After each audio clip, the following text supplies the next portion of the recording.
Assalamualaikum warahmatullahi wabarakatuh. Salam sejahtera untuk kita semua. Perkenalkan, saya Budi Yuwono, SOS MA, dosen tetap pada program Ilmu Administrasi Publik, Fakultas Ilmu Administrasi, Institut Ilmu Sosial dan Manajemen Kesehatan. Dalam kesempatan ini, saya menyampaikan video pernyataan diri sebagai bagian dari proses sertifikasi dosen tahun 2025. Saat ini, saya dipercaya untuk mengampu mata kuliah dasar-dasar akuntansi 1 yang menjadi salah satu mata kuliah dasar penting dalam membekali mahasiswa administrasi publik dengan memahami mengenai prinsip-prinsip akuntansi yang aplikatif. Melalui proses sertifikasi ini, saya berkomitmen untuk terus meningkatkan profesionalisme, memperkuat peran sebagai pendidik, serta berkontribusi dalam pengembangan ilmu pengetahuan dan pengabdian kepada masyarakat sesuai dengan nilai Tridharma perguruan tinggi. Dalam video ini saya akan menjelaskan rencana pembelajaran semester, RPS, serta capaian pembelajaran CP dari mata kuliah ini yang dirancang untuk membantu mahasiswa memahami akuntansi secara menyeluruh dan aplikatif. Adapun capaian pembelajaran adalah sebagai berikut. Yang pertama, mahasiswa dapat menjelaskan pengertian akuntansi, manfaat informasi akuntansi, profesi akuntansi, bentuk-bentuk perusahaan, dan prinsip-prinsip akuntansi. Yang kedua, CP yang kedua, mahasiswa dapat menjelaskan hubungan antara harta dan sumber harta, jenis laporan keuangan, serta pengaruh transaksi terhadap laporan keuangan melalui persamaan akuntansi. CP yang ketiga, mahasiswa dapat memahami pengertian, penggolongan, dan sifat-sifat harta. CP yang keempat, mahasiswa dapat menjelaskan pengertian jurnal, manfaat dan bentuk jurnal umum, serta mampu mencatat transaksi di dalam jurnal umum sesuai dengan debit dan kredit. CP yang kelima, mahasiswa dapat menjelaskan bentuk rekening buku besar, memposting dari jurnal ke buku besar dan menyusun neraca saldo. CP yang keenam, mahasiswa dapat memahami konsep akuntansi accrual dan tunai, melakukan penyesuaian akhir periode, serta menyusun neraca saldo setelah penyesuaian. CP yang ketujuh, mahasiswa dapat menjelaskan fungsi kertas kerja atau worksheet, menyusun worksheet untuk perusahaan jasa dan menyusun laporan keuangan dari worksheet tersebut.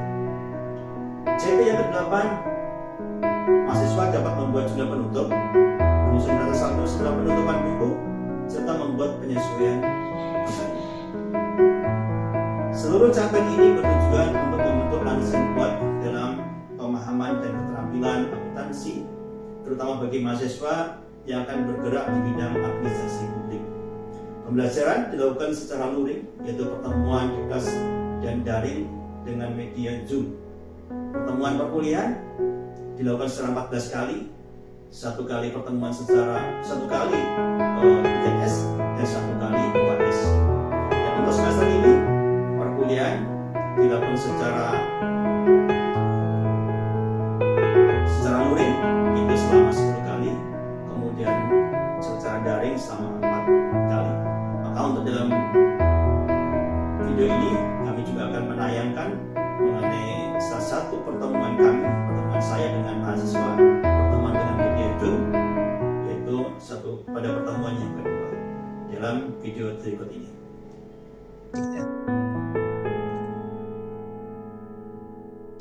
Mengapa sih perlu belajar persamaan dasar akuntansi ya? Karena persamaan dasar akuntansi merupakan dasar langkah untuk melangkah ke dalam siklus akuntansi. Kita tidak mungkin kita akan bisa belajar akuntansi yang begitu tinggi-tinggi, yang tinggi itu ya, yang sangat mungkin jelimet dan sebagainya, tanpa kita mengetahui dasarnya terdahulu ya. Maka logika berpikirnya harta dapatnya dari mana, maka ini akan kita pelajari pada pertemuan di pagi hari ini.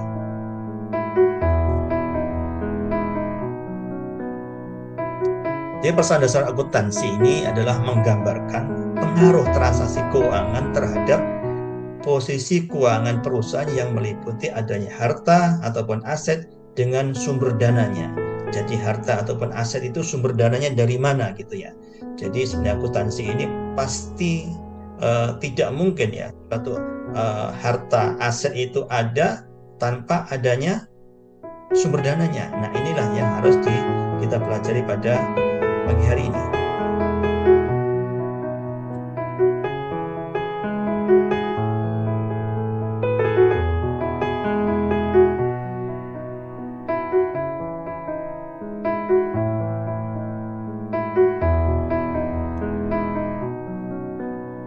Ya.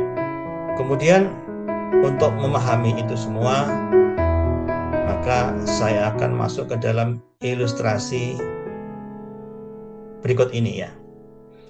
Ini ada namanya satu perusahaan ya. Kalau kita melihat ya sekarang ini berarti kan suatu perusahaan tentunya dia punya aset ya. Perusahaan punya aset, dan aset tentunya juga dibarengi dengan adanya kewajiban dan modalnya.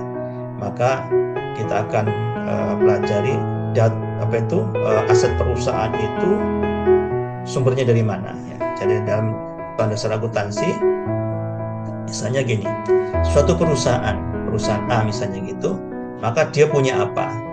Misalnya itu adalah punya uang senilai 200 juta. Nah, uang 200 juta ini suatu perusahaan maka tidak serta-merta itu otomatis ada gitu ya. Tapi ini uang 200 juta itu pasti ada sumber dananya ya.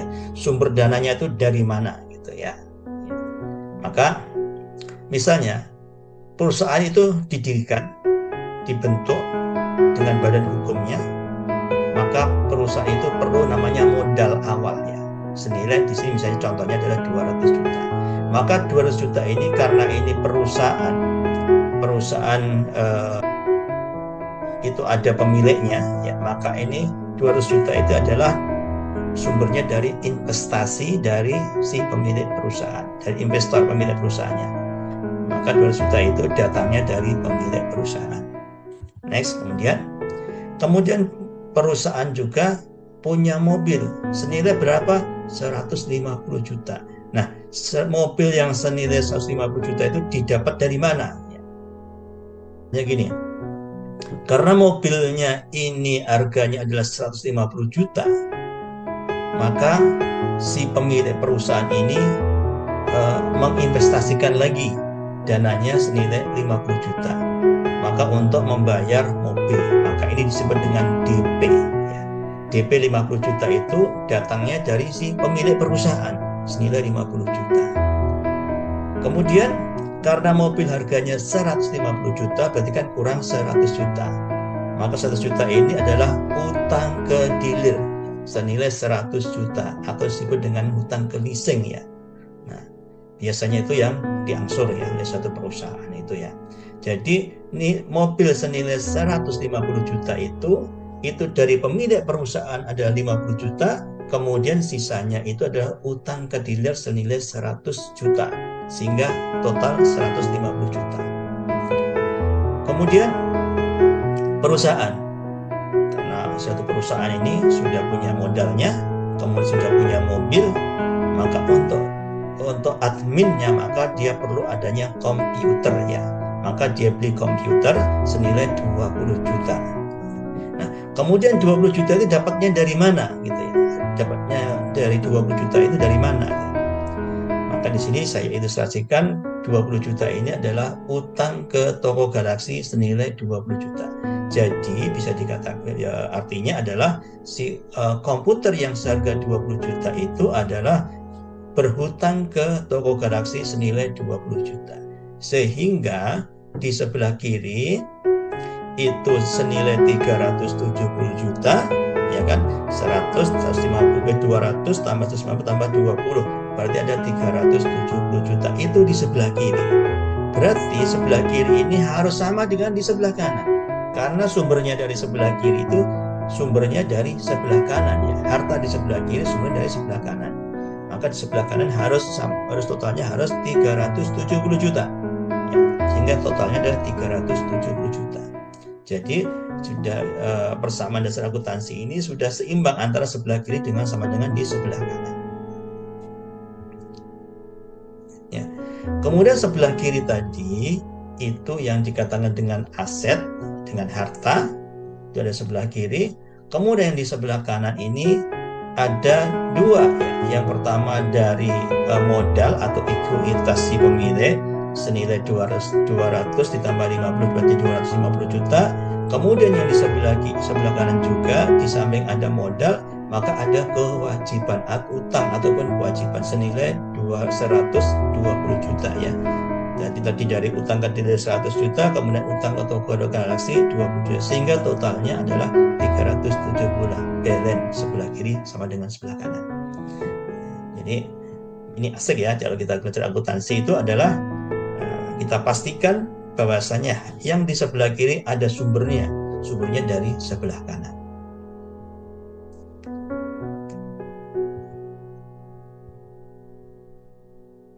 Jadi bisa kita simpulkan bahwasanya rumus daripada harta atau ini sebelah kiri tadi, harta sama dengan utang ditambah modal, atau harta bisa dikatakan yang sering disebut dengan aset sama dengan aset ini, ya. Aset ini adalah kewajiban ditambah dengan ekuitas. Aset itu adalah aktiva, kemudian sebelah kanan itu adalah pasiva. Di sebelah kiri namanya aktiva, sebelah kanan namanya pasiva.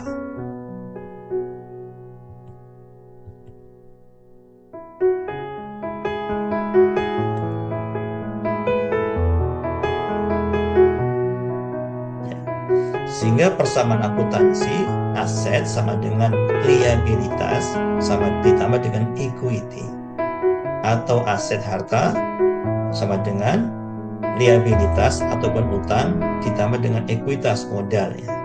Ini istilah lain daripada utang ada liabilitas, kemudian istilah lain dari modal adalah ekuitas, equity. Sehingga persamaan akuntansi, aset sama dengan liabilitas ditambah dengan equity. Aset harta sama dengan liabilitas ataupun utang ditambah dengan ekuitas modal. Maksudnya bahwa jumlah aset sebuah perusahaan harus seimbang, balance dengan jumlah utang ditambah dengan modal. Karena aset sebuah perusahaan bersumber dari dana yang didapat dari modal dan atau dari hasil meminjam, misalnya ke bank, sehingga tidak masuk akal jika jumlahnya itu tidak seimbang, ya. Jadi jumlahnya pasti harus seimbang karena di sebelah kiri harus sama dengan di sebelah kanan. Itu yang disebut dengan persamaan dasar akuntansi. Oke.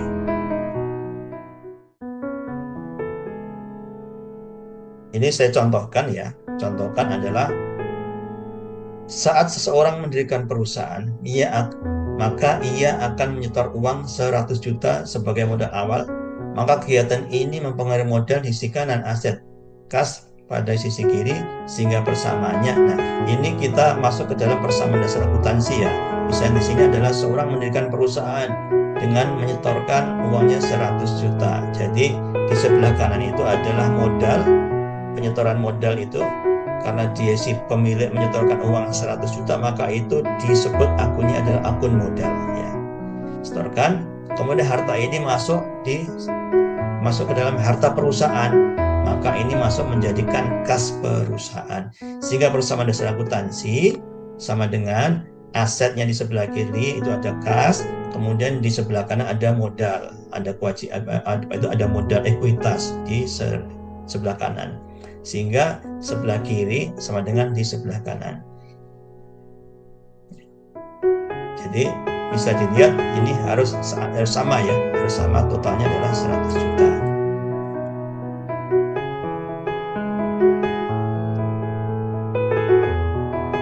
Tadi kita bicara mengenai aset atau harta ataupun aktiva, ya.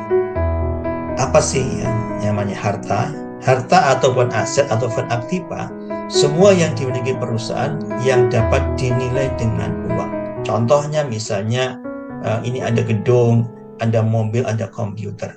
Ini adalah harta, di mana harta itu dinilai dengan besarannya itu dengan nominal berupa uang. Ya. Gedung misalnya 100 juta, ya 100 miliar ya kan. Mobil misalnya 200 juta, komputer misalnya 20 juta begitu ya. Jadi ini adalah aset ini atau harta ini adalah yang dapat dinilai dengan nominalnya berupa uang.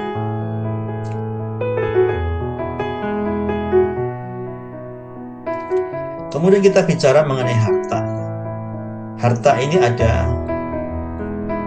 harta lancar, kemudian harta tetap. Harta lancar ini harta yang habis pakai atau umur ekonomisnya kurang dari 1 tahun. Kemudian kalau harta tetap ini adalah harta yang tidak habis pakai dalam waktu 1 tahun atau yang umur ekonomisnya lebih dari 1 tahun. Harta lancar ya, tentunya yang paling mudah adalah uang ya. Uang itu adalah sangat-sangat lancar, sangat liquid banget, sangat lancar banget ya. Sehingga dalam laporan keuangan, kalau kita perhatikan ya, dalam penyusunan laporan keuangan itu, ketika kita melihat laporan keuangan di dalam kolom yang di sebelah kiri itu ada aset ya, daftar aset itu ya, maka yang namanya kas itu ada pasti tempatnya itu di atasnya, paling atas tuh ya. Kenapa? Itu menggambarkan bahwasanya kas itu adalah harta atau aset yang paling liquid ya. Kemudian di bawahnya lagi ada piutang, ada perlengkapan gitu ya. Itu adalah harta yang lancar. Kemudian harta tetap nih, harta yang tidak habis dipakai dalam waktu 1 tahun atau yang umur ekonomisnya lebih dari 1 tahun. Contohnya di sini adalah gedung ya. Gedung tentunya itu adalah harta tetap yang akan dipakai secara berkelanjutan ya. Umur ekonomisnya itu adalah sangat panjang sekali ya. Ada mesin, kendaraan dan sebagainya itu ya. Makanya dalam harta tetap itu nanti pasti akan diikuti dengan adanya penyusutan, biaya penyusutan. Ya, penyusutan masuk dalam laba rugi, kemudian akan terakumulasi ke dalam akumulasi penyusutan, dan itu akan mengurangi nilai daripada harta itu sendiri. Kemudian juga ada namanya harta tak berwujud, aset non moneter tanpa wujud fisik ya. Nah, misalnya brand, perusahaan itu kan harta, itu harta juga dan sangat tinggi juga nilainya. Tapi harta itu tidak berwujud, tidak kelihatan gitu ya. Hak cipta gitu ya, copyright ya kan, itu adalah harta yang tidak kelihatan.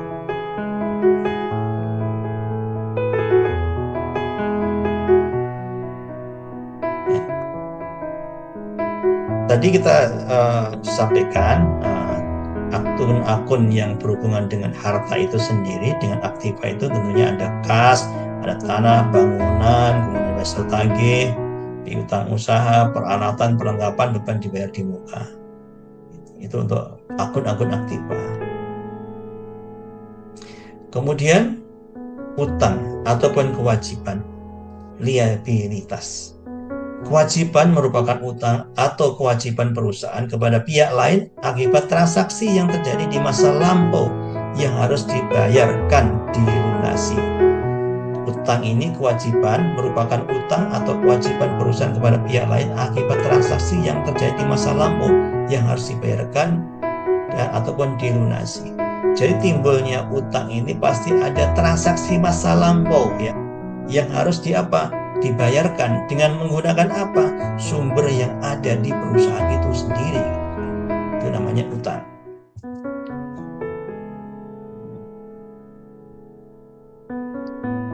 Kita mengenal adanya utang. Utang ini adalah kewajiban yang harus dibayar, utang lancar ya. Jadi utang itu ada 2, utang lancar, kemudian juga utang jangka panjang ya. Utang lancar ini atau kewajiban yang harus dibayar kurang dari 1 tahun. Contohnya utang usaha yang perputarannya itu adalah di bawah 1 tahun. Pendapatan diterima di muka, tentunya itu juga kurang dari 1 tahun. Kemudian beban yang masih harus dibayar ya, misalnya apa? Misalnya gaji yang belum dibayar, kadang di akhir Desember itu masih ada gaji yang belum bayar, maka ketika masuk di bulan Januari maka masih ada beban yang masih harus dibayar. Kemudian adalah wesel bayar. Kemudian untuk yang jangka panjang adalah utang atau kewajiban yang harus dibayar lebih dari 1 tahun. Contohnya utang bank, utang hipotek gitu ya. Utang bank juga biasanya utang bank itu di atas 1 tahun ya. 3 tahun, 4 tahun, 5 tahun begitu ya. Ini adalah terkait dengan kewajiban ataupun hutang.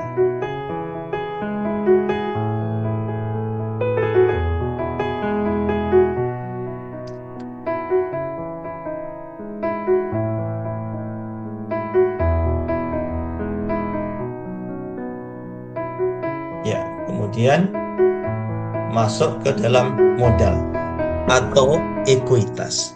Ekuitas merupakan hak pemilik perusahaan atas kekayaan aset perusahaan.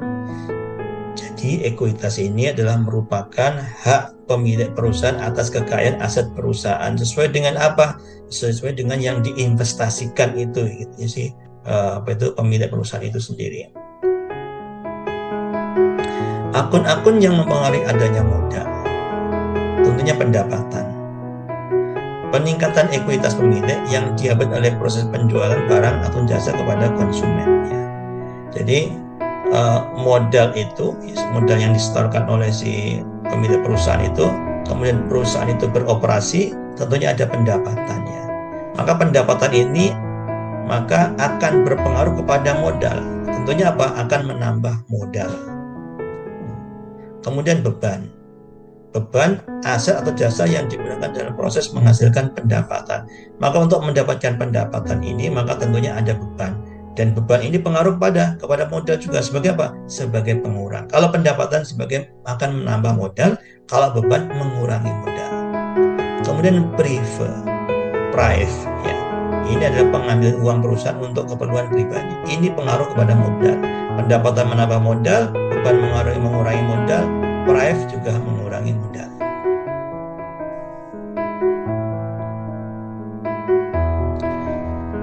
Jadi modal itu, ekuitas, bertambah adanya setoran modal, ada penjualan, dan adanya laba. Kemudian modal juga berkurang. Dari apa? Berkurang karena apa? Karena ada prive, pemakaian sendiri, ada pembagian laba, pembagian dividen, kemudian ada beban, juga adanya kerugian. Rugi ini akan mengurangi adanya modal.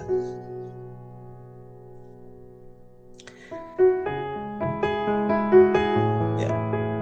Dalam daftar neraca ya, neraca itu maka di sebelah kiri namanya aset, sebelah kanan ada kewajiban.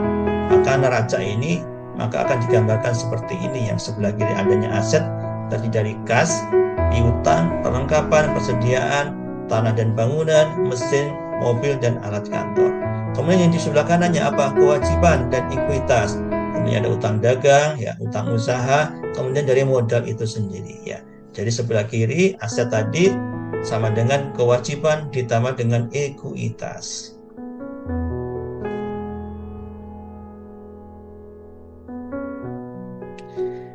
Kemudian kita akan kelompokkan yang namanya akun dalam akuntansi, akun-akunnya. Ada yang namanya akun real dan juga ada akun nominal. Akun real itu terdiri dari apa? Terdiri dari aset, terdiri dari kewajiban, kemudian ekuitas. Ini semua ini akan dicatat di dalam neraca. Sedangkan yang di sebelah kanan, sedangkan di akun yang satu ada akun real dan juga ada akun nominal. Untuk akun nominal ini adalah akun temporary yang dia ketika masuk di takwim tahun buku yang baru, maka ini akan di reset, akan menjadi nol ya. Itu terjadi pada dia pendapatan dan beban. Maka ini di mana? Dicatat dalam laporan laba rugi. Jadi akun real itu yang akan dibawa terus. Di mana? Di dalam neraca akan dibawa terus ya, dari setiap tahun tutup buku maka akan bertambah lagi atau berkurang di tahun berikutnya itu ya. Sedangkan akun yang nominal itu terjadi pendapatan beban, maka ini akan berlaku hanya di dalam tahun takwin itu sendiri.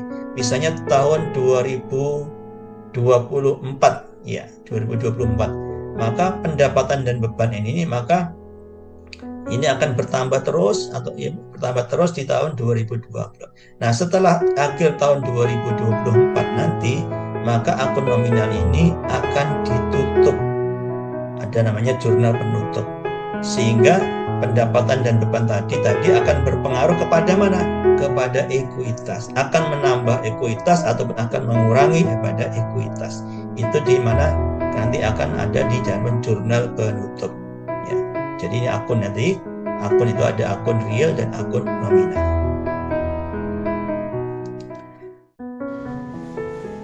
Demikian video pembelajaran ini saya sampaikan dan ucapan terima kasih yang sebesar-besarnya atas kesempatan dan kepercayaan yang diberikan kepada saya untuk mengikuti proses sertifikasi dosen tahun 2025 ini. Melalui proses ini, saya merefleksikan kembali peran saya sebagai peneliti dan pengabdi kepada masyarakat. Saya percaya bahwa menjadi dosen bukan tentang mengajar, tetapi juga tentang memberi inspirasi, membuka wawasan, dan terus belajar dan berkembang bersama mahasiswa. Dengan semangat Tridharma Perguruan Tinggi, saya berkomitmen untuk terus meningkatkan kualitas pembelajaran, memperkaya penelitian yang bermanfaat bagi kebijakan publik, serta berkontribusi nyata dalam pengabdian kepada masyarakat.